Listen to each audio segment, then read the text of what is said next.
오늘의 큐티 말씀은 열왕기하 8장 16절부터 29절입니다. 제목 우상 숭배의 길로 빠지는 남유다.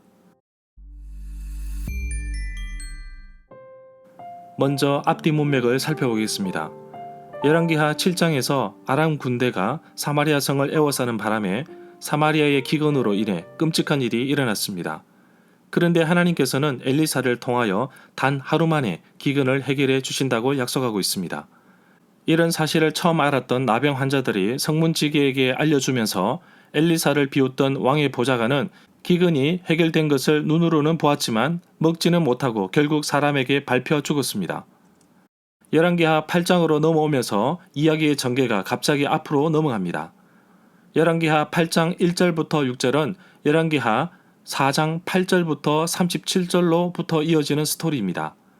끝까지 돌보시는 하나님의 손길을 느낄 수 있었습니다. 또 하나의 스토리는 아람 왕 벤 하닷이 죽임을 당하는 이야기이며 그의 부하 하사엘이 왕이 되는 사건을 다루고 있습니다. 열왕기하 8장 후반부에서는 북이스라엘 이야기에서 남유다 이야기로 전환됩니다. 안타까운 것은 남유다는 여호와 앞에서 거룩함을 잘 유지해 왔지만 북이스라엘의 영향을 받음으로 인해 우상숭배에 빠지게 됩니다. 북이스라엘의 악한 왕 아합의 딸 아달랴가 남유다로 시집 오면서 온 집안을 쑥대밭으로 만듭니다. 우상숭배에 빠진 북이스라엘 왕과 남유다 왕이 끼리끼리 모여 서로 단합하는 모습이 너무나 아이러니합니다. 문단을 나눠보겠습니다. 16절부터 24절은 남유다 5대 왕 여호람, 25절부터 29절은 남유다 6대 왕 아하시야. 16절에 보면 아합의 아들 8대 왕 아하시야가 왕이 되었으나 아들이 없어 죽자 아합의 차남 요람이 9대 왕이 되었습니다. 왕이 된 지 5년째 남유다에는 여호사밧의 아들 여호람이 왕이 되었습니다. 같은 이름을 가진 왕이 남북으로 있었던 것입니다. 여호사밧이 죽고 그의 아들 남유다 5대 왕 여호람이 즉위한 사실은 열왕기상 22장 50절에 나옵니다. 그 사이 북이스라엘의 여러 가지 사건을 기록하고 있습니다. 여호사밧 통치 17년에 북이스라엘 8대 왕 아하시야가 즉위하였는데 사마리아에서 2년간 통치했습니다. 여호사밧 통치 19년에 북이스라엘 9대 왕 요람이 즉위한 것입니다. 17절에 보면 남유다 5대 왕 여호람이 왕이 되었을 때 나이가 32살이었습니다. 예루살렘에서 8년 동안 다스렸습니다. 열왕기하 8장 17절부터 24절은 역대하 25장 5절부터 10절에 반복되고 있습니다. 18절에 보면 남유다 5대 왕 여호람은 북이스라엘 7대 왕 아합의 딸 아달랴를 아내로 맞아들인 탓에 아합이 행한 것처럼 이스라엘 왕들의 길로 갔습니다. 이와 같이 하여서 남유다 5대 왕 여호람은 여호와 보시기에 악한 일을 하였습니다. 열왕기하 8장 26절에 의하면 아달랴의 아들 아하시야가 왕이 되었을 때 22세였습니다. 아하시야는 1년간 통치했습니다. 19절에 보면 다윗에게 하신 약속은 왕조의 등불이 꺼지지 않게 하신다는 말씀입니다. 이 약속은 사무엘하 7장 12절부터 13절에 있습니다. 열왕기상 11장 36절에서도 나옵니다. 성막에 있던 시절 성소에는 항상 등불이 켜져 있어야 했습니다. 등불이 꺼지는 것은 가문의 몰락을 말하는데 다윗에게 약속하신 것처럼 남유다 왕조는 반란이나 반역 없이 끝까지 이어가는 것을 볼 수 있습니다. 20절에 보면 열왕기하 1장 1절의 시작이 모압이 이스라엘을 배반하였다는 기록으로 시작됩니다. 열왕기하 3장 9절에서는 북이스라엘을 배반한 모압을 공격하기 위해 연합군이 형성됩니다.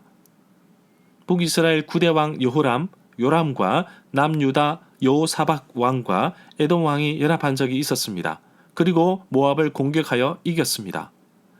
남유다 4대 왕 여호사밧 시대에 에돔에는 왕이 없었고 섭정 왕이 있었습니다. 21절에 보면 전쟁에서 패배하고 영토를 잃는다는 것은 결국 나라가 망하고 있다는 징조입니다. 사일성의 위치는 사해 남쪽으로 보고 있습니다. 에돔의 포위망을 뚫고 돌아온 것은 결국 에돔의 독립을 선언한 꼴이 되어버립니다. 22절에 보면 림나는 블레셋 땅 가드 옆 블레셋 땅 경계에 위치해 있으며 예루살렘에서 서남쪽으로 20km 정도 떨어져 있습니다. 반역을 일으켰다, 배반하였다는 말은 유다로부터 독립을 하였다는 의미로 봅니다. 24절에 보면 남유다 5대 왕 여호람의 아내는 아합의 딸 아달랴입니다. 북이스라엘과 정략 결혼을 하였는데 남유다 5대 왕 여호람이 죽자 그의 아들 아하시아가 왕이 됩니다. 여기에서 왕의 이름이 중복되어 나오기 때문에 관찰을 잘 해야 합니다. 북이스라엘 7대 왕 아합의 첫째 아들의 이름이 아하시아입니다. 아하시아라는 이름은 북이스라엘 아합의 아들이기도 하지만 남유다 5대 왕 여호람의 아들이기도 합니다. 그러나 같은 이름, 서로 다른 사람입니다.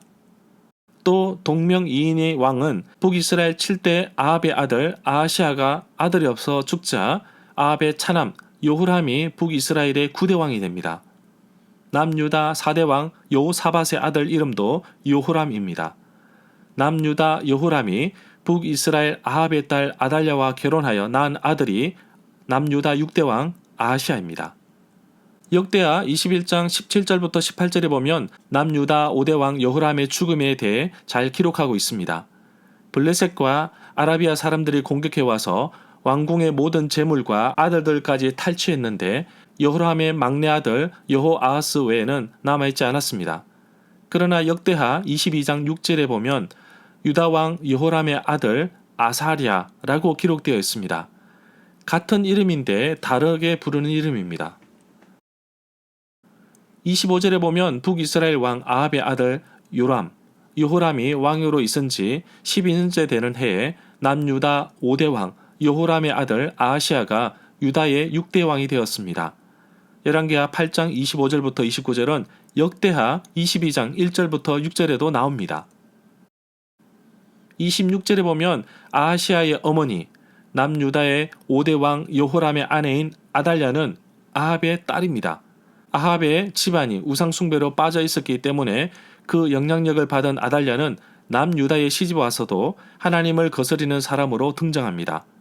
역사상 가장 어둡고 비참했던 영적인 모습이 북이스라엘뿐만 아니라 남유다에까지 연결되는 것을 볼 수 있습니다. 27절에 보면 남유다 6대 왕 아하시아는 아합 가문의 사위였기 때문에 아합 가문의 길로 갔습니다. 아하시아 왕은 아합의 집안과 마찬가지로 여호와 보시기에 악한 일을 했습니다. 27절 9절에 보면 아합의 집이라는 단어가 3번이나 나옵니다. 결국 아달랴가 이 길을 걸어왔기 때문에 그의 아들 아하시아도 이 길을 갑니다. 28절에 보면 남유다 6대 왕 아하시아는 아합의 아들 북이스라엘 9대 왕 여호람과 함께 길랏 라모스로 가서 아람 왕 하사엘과 더불어 싸웠습니다. 그 싸움에서 아람의 군대가 북이스라엘 9대 왕 요람을 쳐서 부상을 입혔습니다. 남유다 6대 왕 아하시아의 왕의 아버지 이름도 여호람인데 지금 동맹을 맺고 있는 북이스라엘 9대 왕 이름도 요람입니다. 동명이인입니다.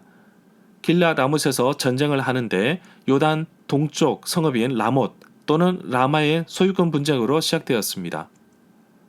29절에 보면 북이스라엘 9대 왕 요람이 아람 왕 하사엘과 싸우다가 라마의 아람 사람에게 입은 상처를 치료하려고 이스라엘로 돌아왔습니다. 여호람의 아들이며 유다의 6대 왕인 아하시아 왕이 부상을 당한 아합의 아들 요람, 9대 왕 여호람을 문병하기 위해 이스라엘로 갔습니다. 이스라엘 성은 사마리아에 있어 아합 왕조의 두 번째 왕궁이었던 곳입니다.